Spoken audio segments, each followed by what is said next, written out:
Welcome to the No Guilt Fangirls podcast, where liking what you like is never a bad thing. Here's your host and head fangirl in charge, Patty Holiday. Hey y'all, I'm your host and head fangirl in charge, Patty Holiday, and welcome to the No Guilt Fangirls podcast.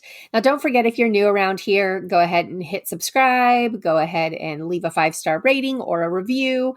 We'd appreciate it, and it helps the algorithms tell the powers that be that you like us and that other people might like us, and so we kind of show up higher in the search when you do those things, and, it's just nice, and we appreciate it. It helps other fangirls find us, and it is no fun to fangirl alone. So take a second if you haven't done it yet and just go ahead and do all those things, please. Thank you. All right. Ashley, my girl, she is back, and we have this episode, and then we have one more episode coming up of WandaVision to discuss, to break down, to cry, to scream, to cheer, to do all of those things, because it's Marvel, and that's what Marvel dorks like us do when we are watching these shows. Ashley, to say hi, tell everybody where they can find you online, and then let's talk about episode 8 of WandaVision. Hey everyone, I'm Ashley. You can find me on my website with ashleyandco.com, on Twitter at @AshleyAaron, at CBR, and on my own podcast, Geek Girls Universe. Perfect. All right. So, just one quick note. I know WandaVision had a shaky start for some folks, and I'm hoping at this point they realize their mistake in ever doubting Marvel. I guess that's what I want to throw out there. Because I just was struck, particularly with this current episode that we're going to talk about. This was the most gut-wrenching, heartbreaking, tying all the things that had anything to do with Wanda and Vision back together. For me, anyway, that I could have... It's one of those, I didn't know I needed it, but this was exactly what I needed kind of episodes. And they just gave it all to us in this incredible almost hour of entertainment, of content. And it was a lot, and it was very powerful. And I just absolutely love how smart the folks are at Marvel in their storytelling. They brought us back. They took us back through basically all of Wanda and Vision's lives, their experiences, and gave us little nuggets of filling in those blanks that we didn't have before. And again, like I said, I didn't know that I needed to know about Wanda's life when that bomb hit, right? But the way they portrayed it and the way it ties now back into this whole series was just masterful. It was just so good. It was absolutely wonderful class in storytelling. And this is a series I will go back and watch over and over again. And I didn't think I was going to say that about WandaVision. What about you? What do you think?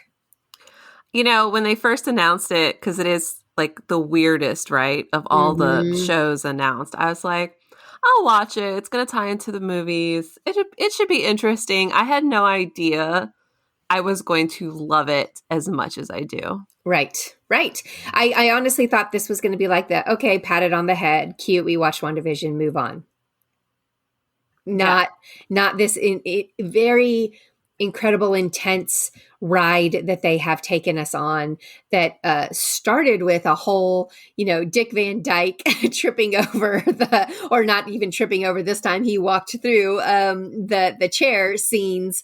It's been a wild ride and absolutely worth every moment of it as far as I'm concerned. Let's talk about episode 8 and let's get in here.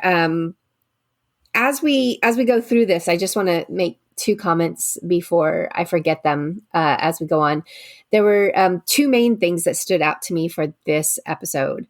One, the DVDs. We'll get to that in more detail here in a minute, but we finally get the connection as to why those first couple of episodes were so weird, and that we were literally watching WandaVision, right? We were watching Wanda's TV show.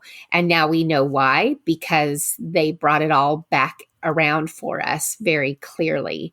And then the other gut punch that I had, I mean, amongst others, but this gut punch that I had was realizing that Wanda's last memory of her parents was them sitting on the couch together to watch a show. And that's what she does with Vision. That's what she recreates with Vision. That moment of them, spending time together, sitting down and watching a show. And that's her last happy memory before her life was torn apart. And, those are the two biggies that kind of stood out. And then I have a couple of other suppositions that maybe I'm missing something. Maybe you are clued into it or you read into it differently than I did. But it has to do with Loki. And when you get to that in our recap, I'm going to bring him back up. Okay. So just be prepared. All right. I'm always ready to talk Loki. Oh, I know. Right? Okay. All right. Go for it. Go ahead and start the rundown. All right. I'm going to try not to cry because, as you were saying, this one was very emotional and I was not expecting to be as emotional about it as I ended up being. I was actually getting emotional listening to you talk about them watching TV together. But yeah. I'm going to do my best. All right. So this episode started with the backstory to Agatha and where she came from. We go to Salem, Massachusetts, 1693. That is when the Salem witch trials are going on. And at first it seems like she's about to be tried as a witch. However, it's her coven that's actually trying her because she has somehow been practicing dark magic that is above her age and station.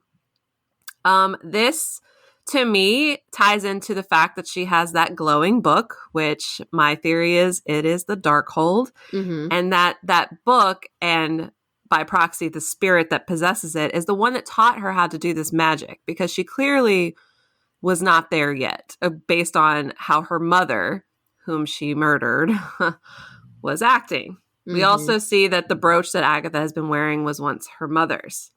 Then we get back to the basement, and Agatha presses Wanda. How is she doing all this when she doesn't even know about the basic spells? Because Wanda's powers have now been rendered useless based on, just the general witchy runes and spells that Agatha has cast in her basement. She even confirms that Pietro was her doing. She calls him Fietro, as in fake Pietro. And I giggled. It's not necromancy, as we know. That's not her real brother. So she did a possession. So who is he possessing to look like that version of Quicksilver? We're unclear. Maybe we'll find out next episode. She does mention the word transmutation, which all X-Men fans were like, oh my gosh, there it is. The mutant mention. And she insists that Wanda tells her how it is possible that she's got all these. She even says it. She's like, you're controlling things miles away. You have these interlocking stories. This is a show. How are you doing all this when you don't even know how to do basic stuff? And Wanda's like, I don't know, which she has said before. And Agatha's like, well, we're going to walk down memory lane and figure out how to do it. And she forces Wanda to basically do the rerun of her life. And it starts on that night that her parents were killed by that bomb in Sokovia. And this is where it all ties in, like you said, back to episode 1. Wanda's favorite sitcom is the Dick Van Dyke Show. And that is what they're watching when that bomb hits. And that bomb has that same ticking as the Stark toaster from the first commercial as well. So there's they tied that back tie-in. in too. Yep, they sure did. And it's interesting, when I was watching Age of Ultron again the other night, I said to my husband, I was like, I bet you she stopped that bomb but didn't know how she did it. And that's where they went with this. She somehow managed to stop the bomb from detonating. It's not that it was a dud. She was using her powers. She just didn't know what she was doing, which is very classic X-Men mutant coming of age type story. So Agatha's like, cool. So I see a baby witch who stopped a bomb from detonating.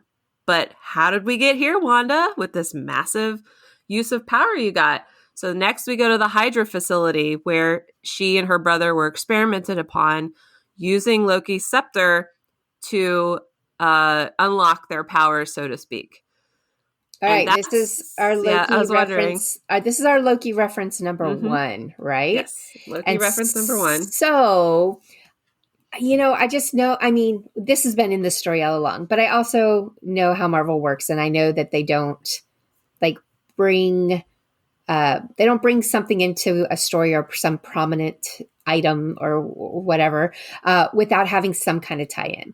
And I just can't help but feeling that since we have Loki coming, the series is coming out in the future, right?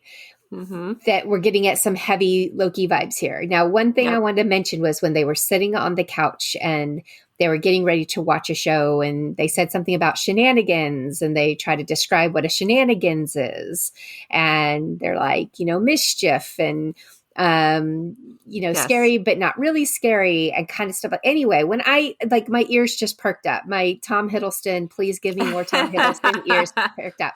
I know it might be a stretch, but I was like, I wonder if somehow, some way that's kind of just painting this first brush of getting us prepared for God of Mischief, right? Are we thinking there's any tie-in with that? And then in addition, then we see the Loki scepter, which I know that whole story was already there. It's not like it was created or even tied into WandaVision, but this is the first time we see how it affected Wanda. Right. Well, that I firmly believe Loki could show up in Westview. We talked about that last week. But did he in this episode? Loki? Yeah. He didn't. I don't think he showed up this week. Okay. I think he's coming. Because I don't want to jump too far ahead, but where did that deed come from? How the deed to the house was sitting on her seat when she came back to the car? Mm-hmm. I think it was already there because she didn't look always surprised had to it. see it. Yeah. Oh, see, I was thinking where did that come from? How was that there? Did Loki bring it and drop it off for her? I wish, but I lean towards more she already had it on the seat. Okay. And I think she wanted to, well, we could talk about it when we get there. Yeah, we'll get there. Okay. Yeah. We'll get there. But yes, no, I wrote a whole article over at CBR, and I'm sure Patty can drop that link for you guys. Yep. That I tied in Loki from last week. And I'm like, look, I could totally see Loki showing up being like, your savior's here, Westview. Yeah. I just see some kind of possible connection. I don't know. Oh, definitely. If he doesn't show up either in the show proper or in the post-credit this week, I will be surprised. This just seems like something that he would get a kick out of, especially Loki from 2012 Loki, yeah. Yes, the 2012 Loki. For sure. That was definitely into stirring the pot any which way he could, right? And yes. So that's why I kind of kept going, is it just wishful thinking? Am I just dying to see Tom Hiddleston back on screen? Or is this something that could really be happening? So there's nothing wrong with wanting to see Tom Hiddleston on screen. I know. I'm trying to keep my expectations so I can be surprised if it should happen. All right. Okay, so we got Loki's scepter. We got the Hydra facility. She enters the room and the Mind Stone... So the Mind Stone is encased inside of a gem, essentially, in that scepter. So the gem itself kind of detaches from the scepter, moves towards her. It's floating. She reaches out to touch it. It breaks apart, and we see the Mind Stone, the yellow Mind Stone. And in that, bright power just, emanating off of the stone, we see her as Scarlet Witch proper, floating in the air. It's like a premonition at that time for her. This is what you're going to become. You're going to become this Omega level being that is capable of so many things. She passes out. The Hydra people don't see any of that. The security footage just show her walking in the room and then her falling over. None of the glowing, none of the premonition, none of that. So then Agatha's like, okay, I'm getting she's like, I'm getting a theory here, but I need more clues. I'm like, she's us at home, right? Right. Each week. All right, I got something. It's a little fuzzy though. What else can we learn? So then in heartbreaking scene number 1 for me, We walk into the Avengers compound. This is post Age of Ultron, a little bit prior to Civil War. And Wanda is in her room, she's grieving. And Vision comes in, and we see this beautiful moment between them, and really the start of their relationship, because she's, it's funny in the parts where she's trying to explain why sitcoms are funny, because he's like, oh, it's funny because the man got hurt, but he's not really hurt. Ha ha. Like, just like a computer would be trying to learn why something is funny to a human. Right. But when he tells her, like, what is grief if not love persevering, I got teary-eyed with that.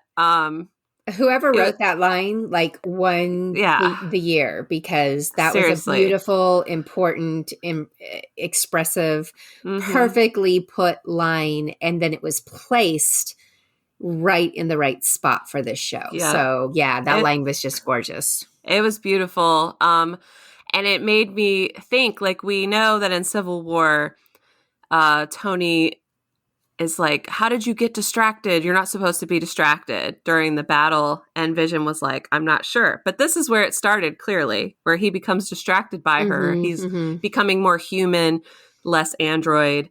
And I thought that was really nice to see. But before we can sit too long in our feelings of, oh, Vision's so great and this is so sweet, Agatha comes back in and she's like, all right, so then what happened? Because now you don't have Vision to bring you back from the darkness. And again, Wanda's like, I don't know. And she's tired. And Agatha pushes her. She goes, but you wanted him back. He's gone and you want him back. You want him back. So then we go to the sword facility where Wanda goes to retrieve Vision's body. And that footage Hayward shows was fake. We knew he was a liar. He's a liar. He 100% is a liar. 100%. And he totally doctored what he turned around and showed all of Sword, which, now we know. Dude's bad. Dude's straight up bad. Yep. I hope, and one of my predictions for this coming week is that Wu punches him in the face. I want Wu to punch him in the face. Somebody needs to punch him in the face. I need him to punch him in the face, and then I need a song afterwards. I punched Keanu Reeves. I punched Hayward. I punched director Hayward. Come on. I need a song. Yes. I'm still humming Agatha all along. Oh, stop it. I finally got that out of my head. I am not exaggerating by any stretch, you guys. This is how my mind works. That song, and I can't be the only one, but that song sat with me. I would wake up in the middle of the night singing it. I'm laughing. And then and then I couldn't go back to bed. And then I finally got it out of my head, I think Sunday night. And it was like, I'm not, again, y'all, I'm nuts. But I woke up, I think at 3 a.m. on Monday morning singing Agatha All Along. And I just had to get up. Like I couldn't stop. I was so tied into that episode. I had to get up. I had to go watch it again to I was like, I don't know if I'm adding to it or if I'm exercising the demons. Or I don't know what I'm doing, but it was like, I could not function because I kept thinking about that. But honestly, it was probably a good 4 or 5 days before Agatha All Along was not taking, I kept saying she's living rent free inside my head, but everything about that whole episode and the way Catherine Hahn is just so magnificent. And then the song again, the Lopez's, come on guys, the Lopez's, we got to give them some cred here. It was all just fabulous. So yes, Agatha All Along, I'm right there with you. I really could not sleep for a couple of days. Or I could sleep, but then I'd wake up, and if I turned my brain on at all, gave it even an inch, Agatha took it a mile, and I had that song going on a loop. It was terrible. I believe it. Yep. So yeah, I'm also here for more theme songs. But anyway, so Hayward needs to be punched straight up in the face. I'm good with that. I like Wu. I vote Wu. Oh, Darcy could punch him too. I'd be okay with that. She could. I feel like she's going to be busy possibly helping Wanda and Vision decommission the surprise from the post-credit. But Wu could totally punch him in the face. And then Darcy be like, yeah, because you're a beep. Like, yeah, woo, go ahead. You did it. Anyways, that's my like super like fun theory that I want to see happen. So we see that Wanda's not there to steal his body. She's not there to bring him back to life. All she wants to do is lay him to rest, as one would want, you know, when you're grieving a loss like that. And he's just like, yeah, no, I'm not letting you take $3 billion worth of vibranium and put it in the ground. I was so mad. I was like, you jerk. Anyways, he was goading cold. her though. No, he was goading her. Yeah. It was cold. He was cold. Mm-hmm. He was goading her to do something. He even said, I don't want you bringing Vision back to life. And she's like, I can't do that. I just want to bury him. So he shows what they're doing. And now he claims that they're decommissioning him, that he has the legal authority, AKA the Accords, AKA massive eye roll, AKA I'm Team Cap. To do this. And Wanda, obviously, when you see somebody you love, android or not, being taken apart and like literally laying in pieces, she's upset. She goes into the room. So that part of the footage was accurate. She did break the glass. She did float down into the room. But after that, she doesn't do anything. She just walks up to Vision to say goodbye and using her power to kind of see if she can feel him, which was heartbreaking. She says, I can't feel you, which is the crushing counterpart to their Infinity War scene when he's like, I can just feel you. I know. They tied everything back. Things that like, so my history with Wanda and Vision was I liked them, but they never grabbed me, right? Their connection, even their relationship, I was like, oh, that's nice. But it wasn't something I was, really focused in on, or I was really trying to understand more of. Where now, because of WandaVision and how powerful both of these actors have just portrayed themselves and their love and their, experiences and everything that has happened, I was so thankful that they brought us back to Age of Ultron and to Civil War, and that we got to see some of these moments again and these connections. And now I'm like, oh, it's the greatest love story. Hiding in plain sight. We just didn't know. Yes. It was sad. I was so emotional. And so she leaves. She leaves Sword. She does not take Vision's body. She gets in her car. She glances at the envelope you mentioned earlier, and she drives to Westview, New Jersey, which is still a real town at this point. We see a lot of the quote-unquote characters from WandaVision, including Herb, Mrs. Hart, the mailman, and Phil.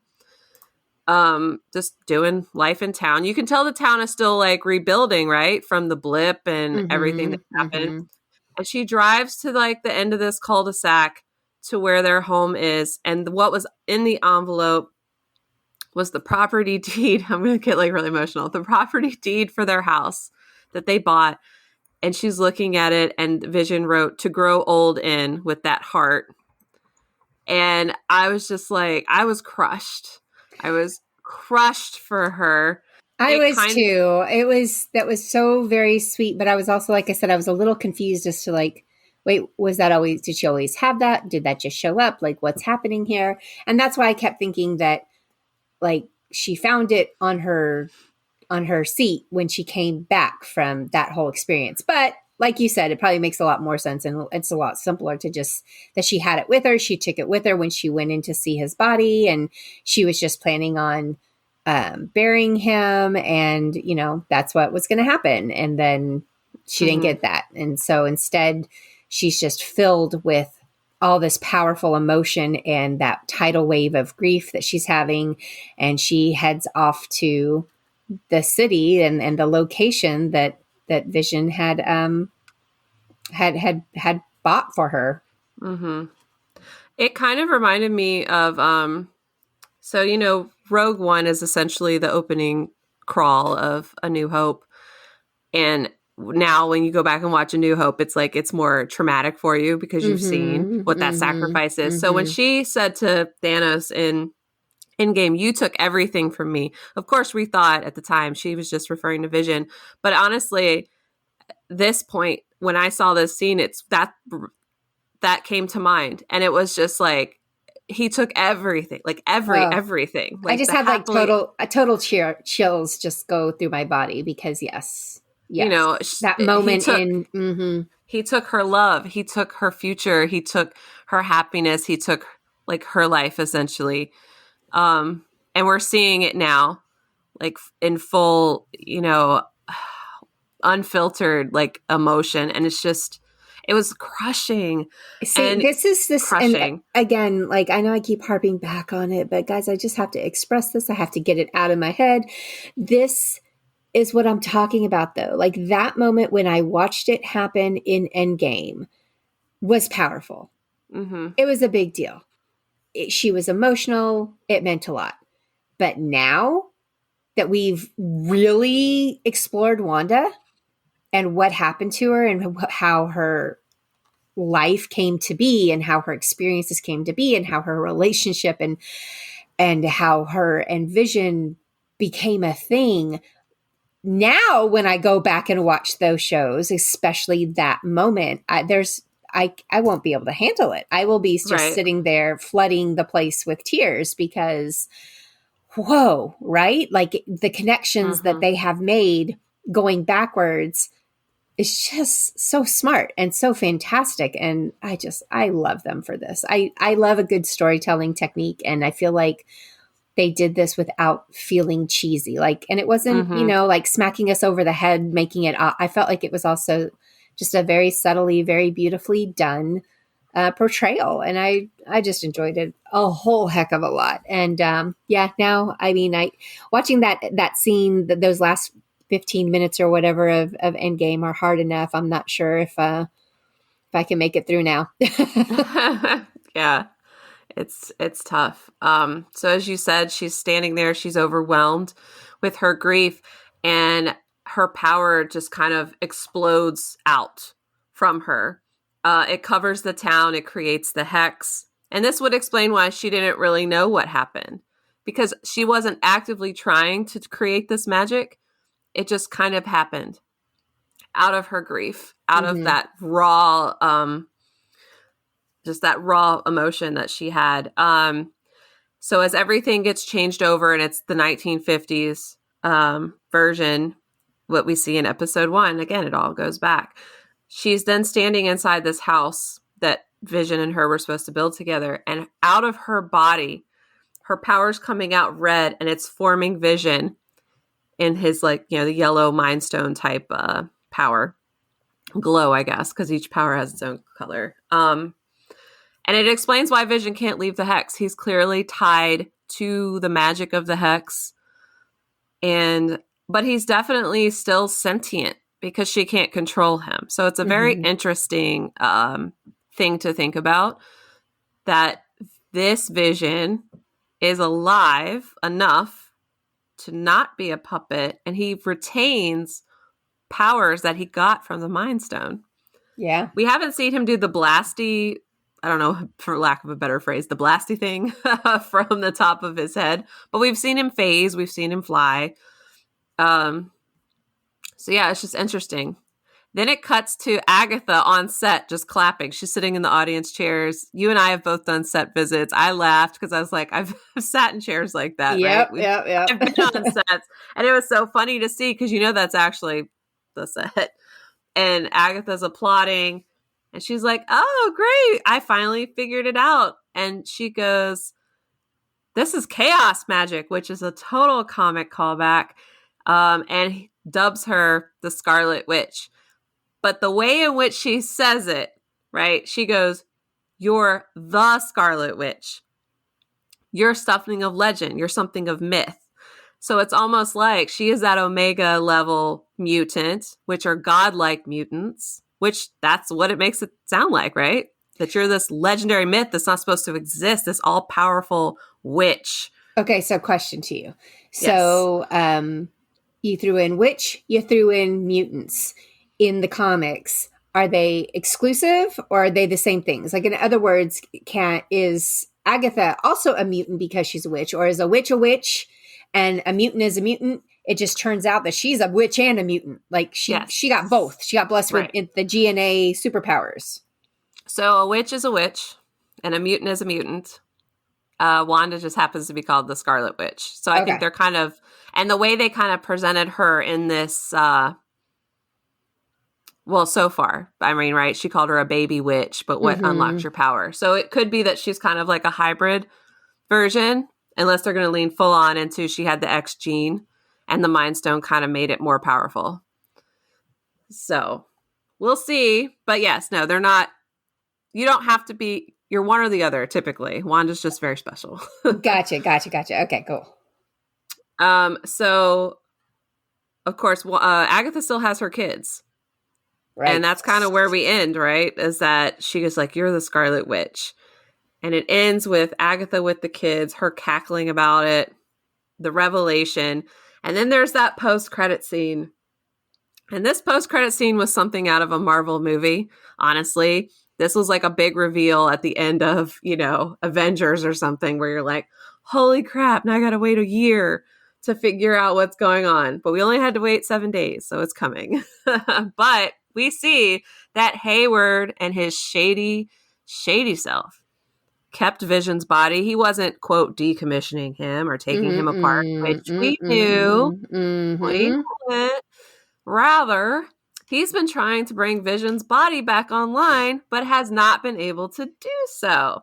Until he takes that drone that he sent in to hit Wanda with, that's kind of radiating with her power, hooks it up to a machine, and pulls the power off of that to bring, we're going to call him White Vision back online. So this reanimated Vision, he does the whole like evil Coulson thing. I thought of you, the evil Coulson clone, like even the hand gesture, like, oh, look at my hand, kind of thing. Yeah. I kind of predicted a while ago that he was trying to bring Vision back online or like Ultron. I would not be surprised if Spader is going to be the voice.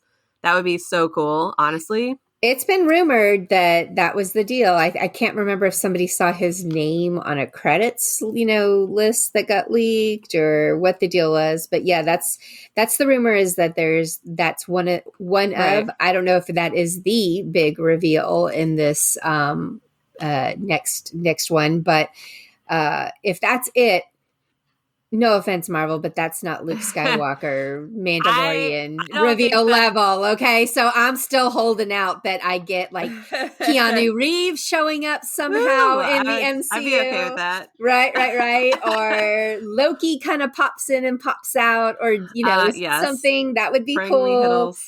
You know what? If Coulson wants to make a big brand, I would be fine with that as well.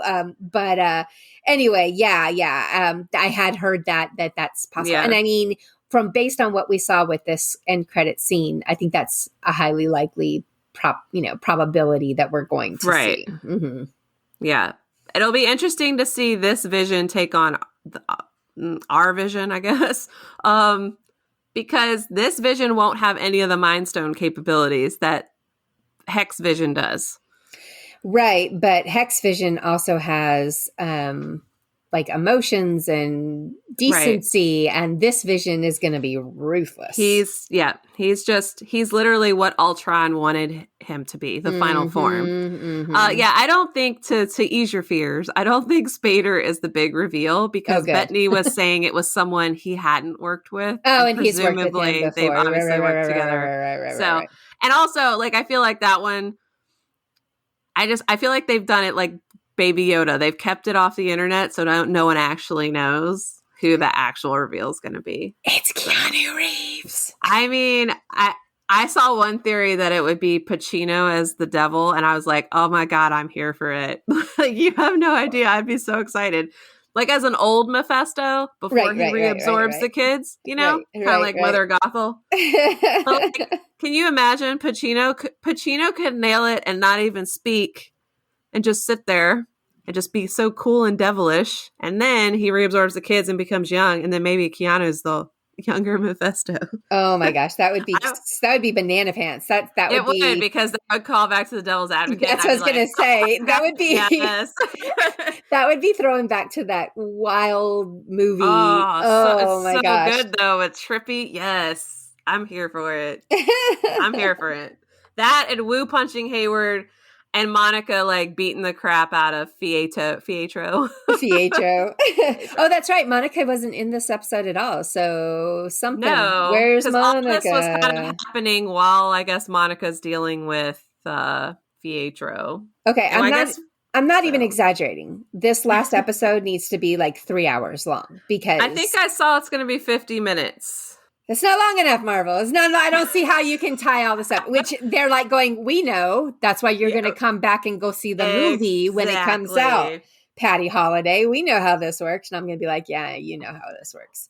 Also, I feel like even if it was like 4 hours, we'd be like, it's not long enough. So. Well, this is 100% true. 100%. Yeah. This, like I said, this has just turned into such a joy. I mean, we knew Marvel. We knew when the Marvel series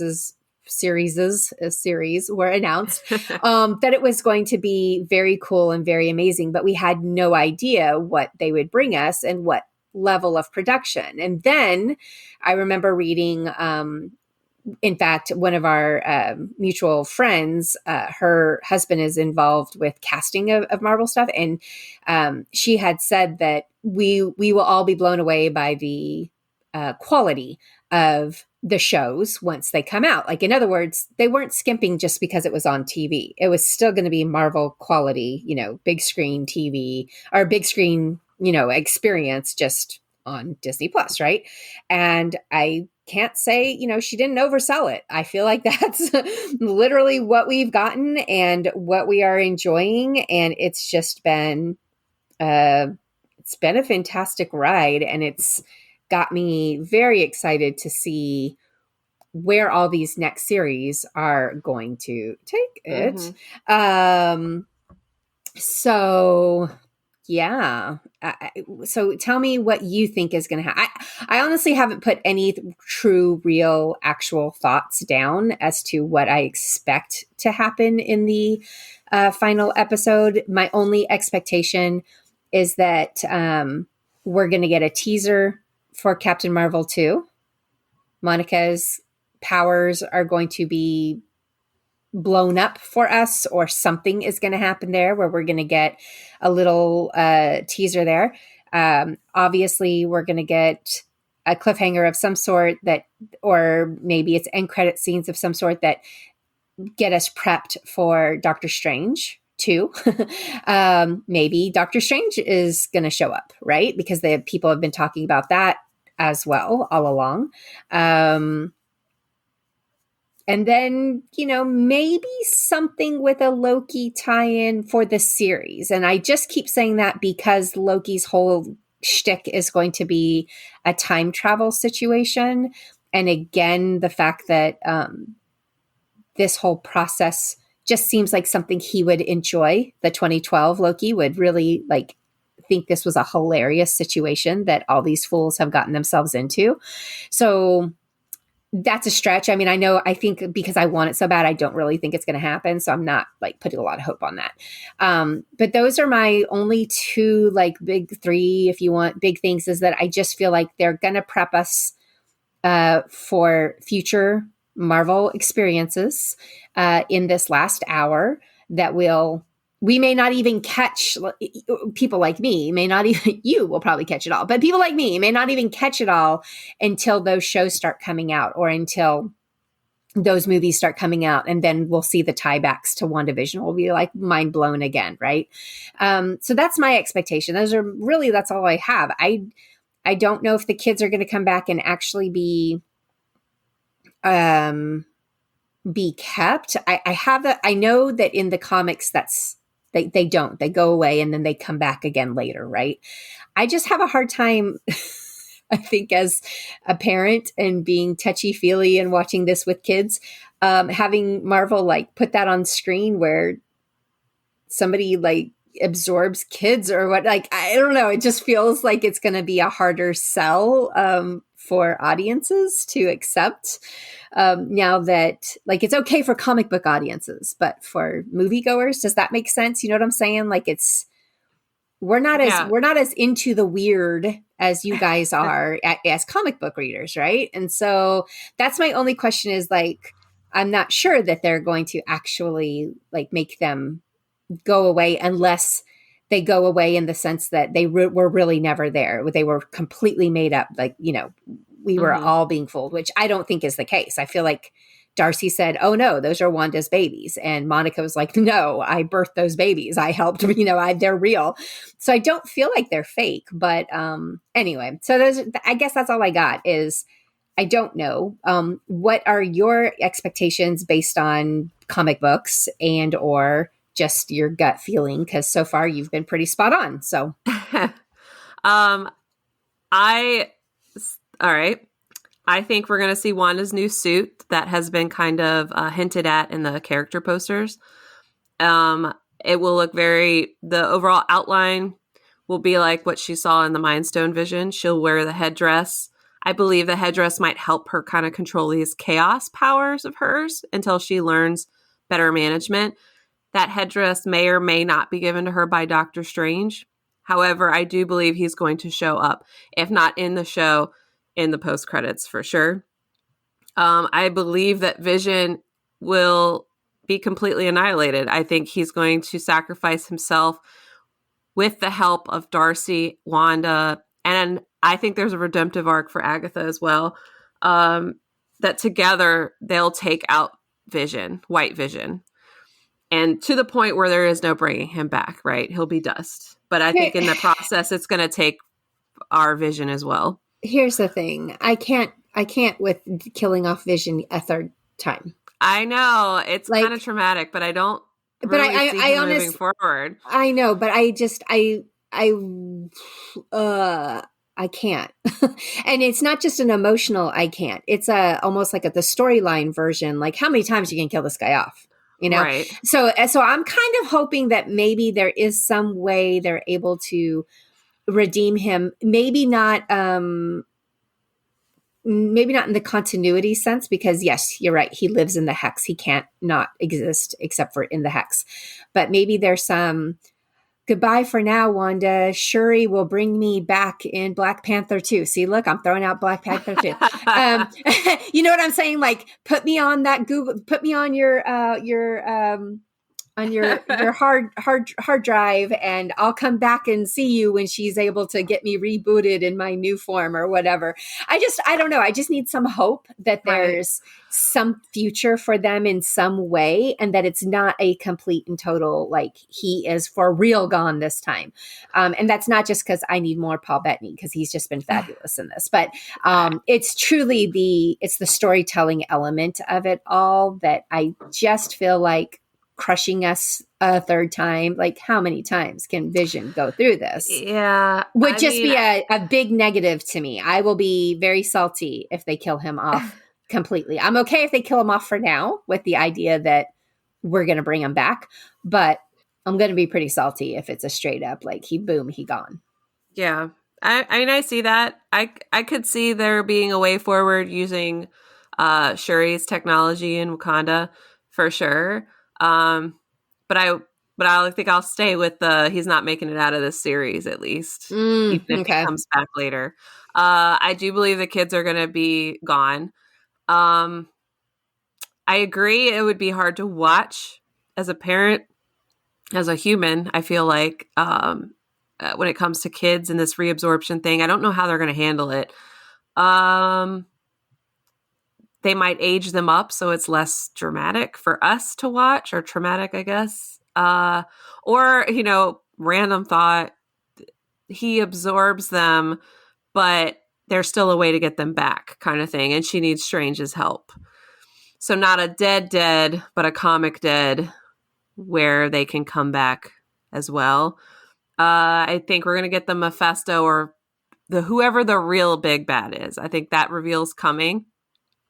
And that will be tied into whoever is actually controlling Agatha. She clearly learned this dark magic from something. I think she's going to have a redemptive arc. She's a fabulous character. I mean, Catherine Hahn is amazing with the best theme song ever. So I need her to stick around. Also, I'd love to see her and Loki, 2012 Loki, get into some mischief together. But yeah, no, I think Agatha's going to be freed of her possession, so to speak. That we're going to get our big bad reveal. We're going to have some more tears. I want Wu to punch Hayward in the face. I think Darcy's going to help on the like I said, the tech side of Vision taking down White Vision. And Monica, I didn't really think about a Captain Marvel 2 tie-in, but it's a good possibility.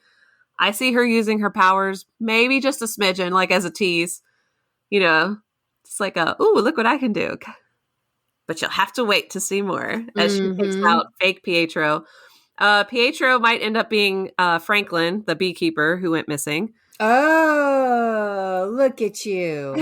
Well, I mean, she did say crystalline possession was the phrase she used. And so you know, clearly, he made him look a certain way. Yeah, he has to be tied up. I mean, that has to tie up, right?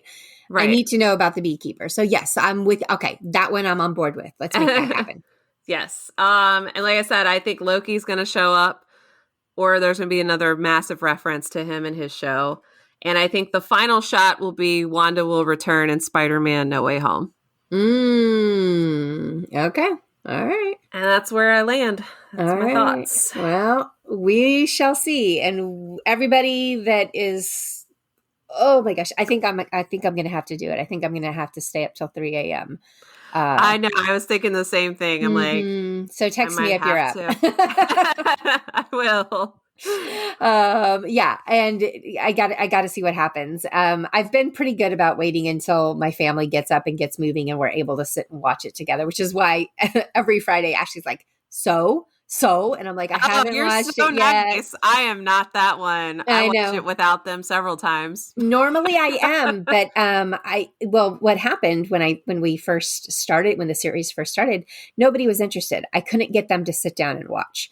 So it took, I think, until episode 4, when episode 4 came out, my two daughters and my husband finally sat down while I was out doing yard cards one night, and they sat down and they binged the whole thing. And so after that, they've been in on it. And I was just so excited that they were in on it. I was like, okay, then we'll watch it together. Yay. And so we've been able to do that ever since. However, I am thinking that's not going to happen on Friday. I'm going to have to I'm probably going to wake up, like my internal alarm clock is going to snap, and I'm going to hear that song, Agatha All Alone, and it's going to make me get up, and I'm going to have to go watch it. I just know it's going to happen. So we will be back. We are going to have this whole big discussion to wrap up this whole thing and see where they take us and what they're going to do with us. But Ashley, thank you so much for taking the time to fangirl with me on this one. I knew I needed somebody who had a little bit more comic book experience than I had, because I'm not that geek, and you are. So I super appreciate you taking the time every week to have this discussion. And the good news is we got a lot more Marvel coming our way, so we can keep having these discussions. Yay! Throughout 2021. All right. Anything else you want to share before we wrap this one up? Nope. I think we got it all covered. I'm going to emotionally prepare myself for Friday. That's all I'm going to be doing this week. Absolutely. All right. Well, you guys, we got to keep fangirling the MCU and come back next week after you watch that final episode. And we're going to talk all about it and see how right Ashley was, because she's been right all along. And then we're also going to see how many, twos we're going to need to look into. Black Panther 2, Doctor Strange 2, Captain Marvel 2. We'll have to see if any of that might be factoring into the future of the MCU and all of these shows that we're getting. And come back and visit us again next week. You know where to find us, because it is no fun to fangirl alone. Bye, y'all. Bye.